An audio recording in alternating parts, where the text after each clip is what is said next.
الحمدللہ والصلاة والسلام علی رسول اللہ وآلہ واصحابہ اجمعین۔ ترجمان الکتاب میں خوش آمدید۔ آج ہم بات کریں گے اسلام کے محاسن پر، یعنی وہ خوبیاں جو اسلام کو باقی مذاہب سے ممتاز بناتی ہے۔ اسلام صرف ایک مذہب نہیں بلکہ فطرت کا دین ہے جو انسان کی عقل، ضمیر اور فطری تقاضوں کے عین مطابق ہے۔ آئیے جانتے ہیں کہ اسلام کو دوسروں پر فضیلت کس چیز نے دی، اور کیوں اسلامی نظام کی مخالفت دراصل حق کی مخالفت ہے۔ محاسن اسلام۔ اسلام دینی فطرت۔ سوال: میرے ایک مسیحی دوست کے سوال کا جواب قرآن و سنت کی روشنی میں عنایت کرے۔ انہوں نے کہا کہ اسلام بڑا خشک مذہب ہے اور فطری دین ہونے کا دعوے دار بھی ہے۔ اسلام میں تفریح کا کوئی تصور ہی نہیں، ہر طرف بوریت ہی بوریت ہے، دل بہلانے والی سب چیزیں ناجائز ہے، موسیقی کی طرف ہر انسان کا رجحان ہوتا ہے اور ہر روح وجد میں آ جاتی ہے۔ اسلام فطرتی انسان کو اس تقاضے سے کیوں باز رکھتا ہے؟ محظوظ ہونے کی اجازت کیوں نہیں دیتا؟ موجودہ زمانے میں مشینی دور کی وجہ سے ہر آدمی مصروف ہے اور دن بھر کام کرنے کے بعد ہر آدمی کا دل تفریح کرنے کو چاہتا ہے۔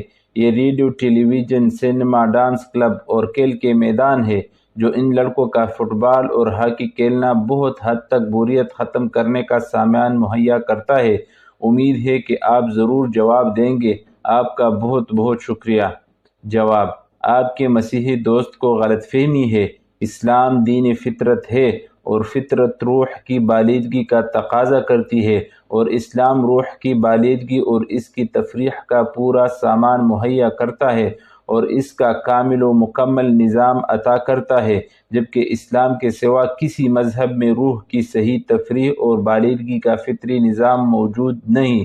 ریڈیو، ٹیلی ویژن، نغمے، موسیقی اور دیگر خرافات جن کو سامانی تفریح سمجھا جاتا ہے، یہ نفس کی تفریح کا سامان ہے، روح کی تفریح کا نہیں۔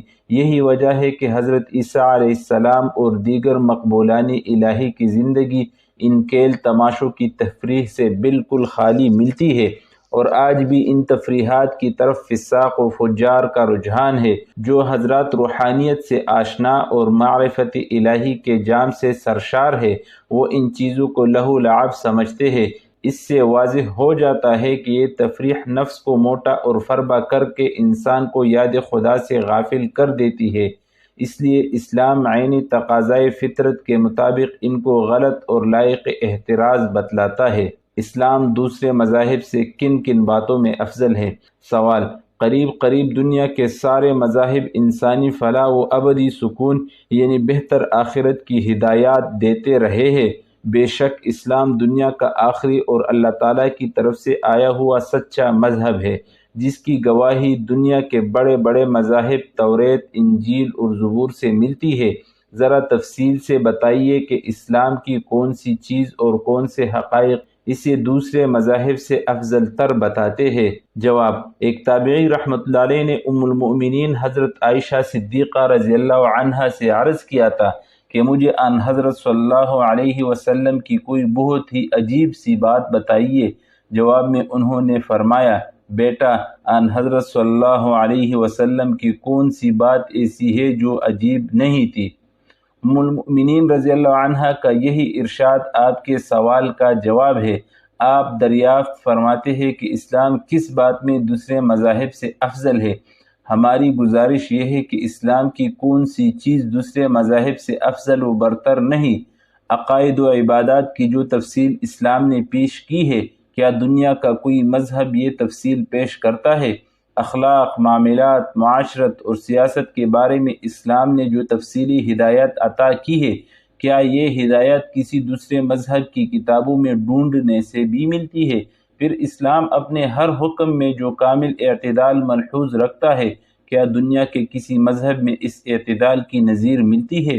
اور ساری باتوں کو چھوڑ کر آپ صرف ایک نقطے پر غور فرمائیے کہ وہ تمام بڑے بڑے مذاہب جو آج دنیا میں موجود ہیں، انہوں نے کسی نہ کسی شکل میں انسان کا سر مخلوق کے آگے جھکایا۔ کسی نے آگ اور پانی کے سامنے، کسی نے حیوانات کے سامنے، کسی نے سورج، چاند اور اجرام فلکی کے سامنے، اور کسی نے خود انسانی ہستیوں کے آگے اسلام دنیا کا وہ واحد مذہب ہے جس نے انسان کو اشرف المخلوقات کا بلند ترین منصب عطا کیا، اس کے صحیح مقام سے آگاہ کیا اور اسے اپنی جیسے مخلوق کی بندگی سے نجات دلا کر خالق کائنات کی بندگی کی راہ دکھائی۔ اسلام ہی نے دنیا کو بتایا کہ انسان کائنات کی پرستش کے لیے نہیں بلکہ خود کائنات اس کی خدمت کے لیے ہے۔ یہ اسلام کا انسانیت پر وہ احسان ہے جس کے شکر سے وہ کبھی عہدۂ برآن نہیں ہو سکتی، اور یہ اسلام کا وہ طرح امتیاز ہے جس میں دنیا کا کوئی مذہب اس کے ساتھ ہمسری کا دعویٰ نہیں کر سکتا۔ یہ آپ کے سوال کا بہت ہی مختصر سا جواب ہے جس کی تفصیل کے لیے ایک ضخیم تصنیف کی ضرورت ہے۔ کیا غیر مذہب لوگوں کو اسلام کا حق ہونا معلوم ہے؟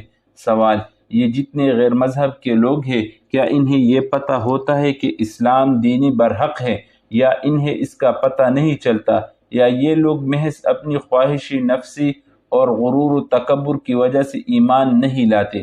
جواب: حق تعالی شانہ نے جس طرح سیاہ و سفید کو پہچاننے کے لیے آنکھیں دی ہے اور جیسے میٹھا اور کڑوا پہچاننے کے لیے قوت ذائقہ دی ہے، اسی طرح صحیح اور غلط مذہب کو پہچاننے کے لیے عقل سلیم عطا فرمائی ہے۔ اگر ایک عاقل بالغ مذہب کو نہیں سمجھتا تو اس کی وجہ یہ نہیں کہ اس میں شعور نہیں، بلکہ اس کی وجہ یہ ہے کہ وہ اس شعور سے کام نہیں لینا چاہتا۔ بہرحال قیامت کے دن صحیح عقیدے پر نجات ہوگی، واللہ اعلم۔ بنیاد پرستی۔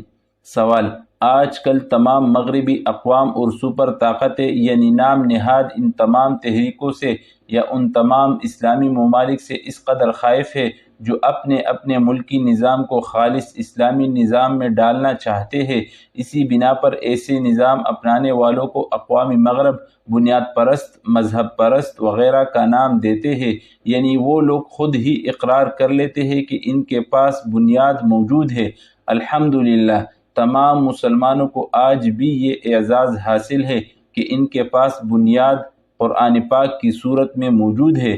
جس تنظیم یا تحریک یا ملک نے خالص اسلامی نظام قرآن رائج کرنے کی کوشش کی، اسے بنیاد پرست کہا گیا۔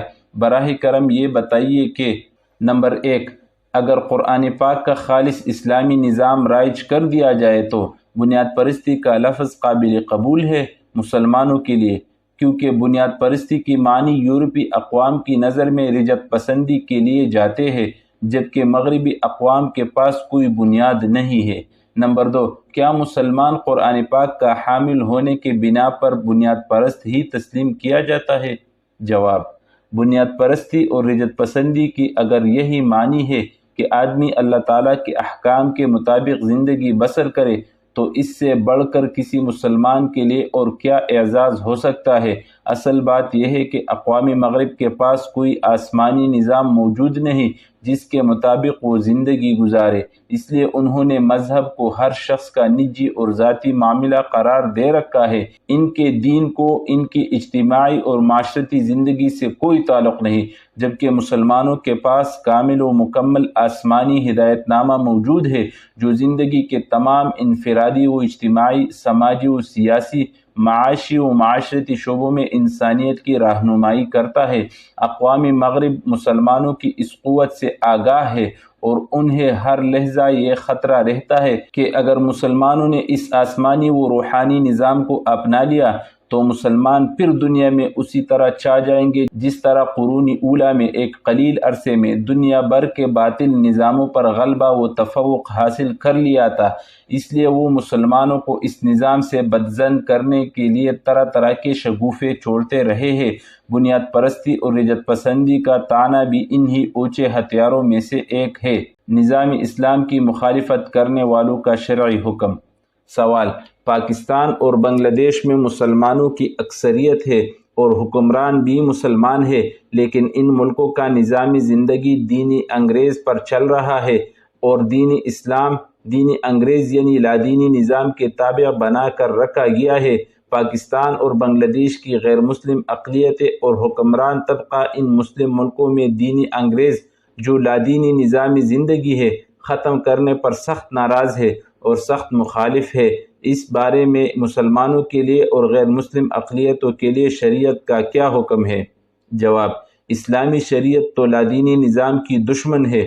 قرآن کریم میں جگہ جگہ مخلصین لہ الدین کا حکم دیا گیا ہے، اور یہ بھی اعلان فرمایا گیا ہے کہ الا للہ الدین الخالص، سورہ زمر آیت 3۔ غیر مسلم اقلیت اگر یہ چاہتی ہے کہ مسلمان نظام شریعت کو نہ اپنائے بلکہ انگریز کے دینی لادینیت کے تابع رہے، تو مسلمان حکمرانوں کو ان کی یہ خواہش پوری نہیں کرنی چاہیے۔ قرآن کریم میں ہے کہ یہود و نصارہ تم سے ہرگز راضی نہیں ہوں گے یہاں تک کہ تم ان کے مذہب کی پیروی کر لو، اور اگر تم ان کی خواہشات کی پیروی کر لی بعد اس کے تمہارے پاس علم آ چکا ہے تو تمہارے لیے اللہ سے کوئی دوست اور حمایتی نہیں رہے گا۔ الغرض مسلمانوں کا فرض ہے کہ انسانی خواہشات کے بجائے احکام ربانی اور شریعت محمدی کی تعمیل میں سرگرم ہو اور دشمنانی دین کے منصوبوں کو خاک میں ملا دے۔ اسلامی ممالک میں غیر مذہب کی تبلیغ پر پابندی تنگ نظری نہیں۔ سوال: پہلے آپ میرے اس سوال کا جواب دیں کہ ہمارا اسلام تنگ نظر مذہب ہے۔ اگر آپ کا جواب نہیں میں ہے، جو یقیناً نہیں میں ہوگا، تو پھر اس نہیں کی روشنی میں میرے ذہن میں موجود اصل مسئلے کا جواب دے کہ جب اسلام اپنی تبلیغ کا حکم دیتا ہے تو پھر دوسرے مذاہب پر کیوں پابندی لگا دیتا ہے؟ کیا اسلام کے پیروکاروں کو استقلال اور ثابت قدمی پر شک ہے، جو ان کے اولین اصولوں میں ایک ہے؟ پھر یہ کہ جب اسلامی مملکتوں میں دوسرے مذاہب کی تبلیغ قانوناً ممنوع ہے تو کیا یہ خطرہ تو نہیں کہ غیر مسلم مملکت اسلام کی تبلیغ کے بارے میں ایسے ہی قوانین بنا ڈالے؟ اگر کہیں ایسا ہو گیا تو اسلام کی تبلیغ کہاں اور کیوں کر ہوگی، اور کیا موجودہ طریقہ کار سے دوسرے مذاہب کی سرگرمیوں کو خفیہ فروغ تو حاصل نہیں ہو رہا؟ امید ہے میرے ان سوالات کا تفصیلی جواب دے کر آپ میرے اور میرے حوالے سے کئی نوجوانوں کے ذہن میں موجود اس الجھن اور تشویش کو دور کریں گے۔ جواب: اپنے حریم میں کسی کو گھسنے نہ دینا تنگ نظری نہیں کہلاتی، حمیت و غیرت کہلاتی ہے۔ اسلام اگر تنگ نظر نہیں ہے تو بے غیرت بھی نہیں۔ اگر کوئی شخص کسی کی بیوی کو اپنی طرف اعلانیہ دعوت دینے لگے تو کیا شوہر اس کو برداشت کرے گا؟ اور کیا کوئی عقل مند اس کو تنگ نظری کا طعنہ دے گا؟ اور کیا یہ کہا جائے گا کہ اس کو اپنی بیوی پر اعتماد نہیں، اس لیے برا مناتا ہے؟ آپ کو معلوم ہونا چاہیے کہ خدا تعالی ہم سے زیادہ باغیرت ہے اور اس کا دین انسانی ناموس سے زیادہ مقدس ہے۔ رہا آپ کا یہ اشکال کہ اگر اسلامی مملکت میں غیر مذہب کو اپنی تبلیغ کرنے پر پابندی ہوگی تو غیر مسلم مملکتیں اپنے ہاں بھی مسلمانوں پر پابندی عائد کر دیں گی کہ وہ تبلیغ نہ کرے، تو جناب حقیقت یہ ہے کہ مغرب کی عیسائی مملکتیں، جنہیں عام طور پر فراخ دل لبرل تصور کیا جاتا ہے، مسلمانوں کی تبلیغ کے معاملے میں انتہائی متعصب ہوتی ہے۔ ان کے ملکوں میں عیسائیوں کو اسلام کی دعوت دینا تو درکنار، ذرا آپ مسلمانوں کو ہی اسلام کی تعلیم دینے کے لیے کوئی مسجد یا مدرسہ تعمیر کر لے تو دیکھیں۔ یہ جو آپ سنتے ہیں کہ انگلینڈ میں اتنی 100 مساجد ہے، یا زیادہ تر خفیہ طور پر گھروں میں ہوتی ہے جن کے اندر دروازہ بند کر کے اذان دی جاتی ہے، وہ بھی بغیر مائک کے اور ہلکی آواز سے، اور جو آپ لندن یا دوسرے شہروں میں کوئی اعلانیہ مسجد دیکھتے ہیں تو اس کے پیچھے کئی سالوں پر محیط صبر آزما جدوجہد کار فرما ہوتی ہے۔ آپ کو 2 مثالیں پیش کرتا ہوں۔ لندن دنیا کا بڑا مرکز ہے۔ مسلمانوں کی بڑی آبادی کے علاوہ وہاں 40-50 مسلم ممالک کے سفیر اور ان کے متعلقین رہتے ہیں۔ سالوں کی جدوجہد اور عرب سربراہان کے زور ڈالنے پر ریجنٹ پارک میں مسجد بنانے کی اجازت ملی۔ اس کا مینار کہیں لندن کے سینٹ پال چرچ کے مینار سے زیادہ بلند ہو رہا تھا۔ فوراً شرط عائد ہوئی کہ مسجد کا مینار اس چرچ سے اونچا نہ ہو، جبکہ وہ چرچ ریجنٹ پارک سے دور واقع ہے، اور اذانوں کی آواز پر بھی ایک نوع کی پابندی ہے۔ اب سنیے، مسلمانوں کی تعلیم کے لیے ایک مدرسہ کے قیام کے لیے مانچسٹر بولٹن کے نزدیک 5 سال کی تکا دینے والی جدوجہد کے بعد اجازت ملی کہ آپ مسلمان بچوں کے لیے اسلامی دینی مدرسہ بنا سکتے ہیں۔ یہ کراچی یا پاکستان کی فراخ دل لبرل مشنری مشنوں کے رموز سے بے نیاز حکومت توڑی ہی ہے کہ کہیں تو عیسائیوں کے سیلولیشن آرمی یعنی نجات کی فوج ہے، اور کہیں بہترین علاقوں جیسے کہ صدر میں بلند سے بلند ترین گرجا گھر ہے جو سونے جیسی زمین میں وسیع و عریض رقبوں پر محیط ہے۔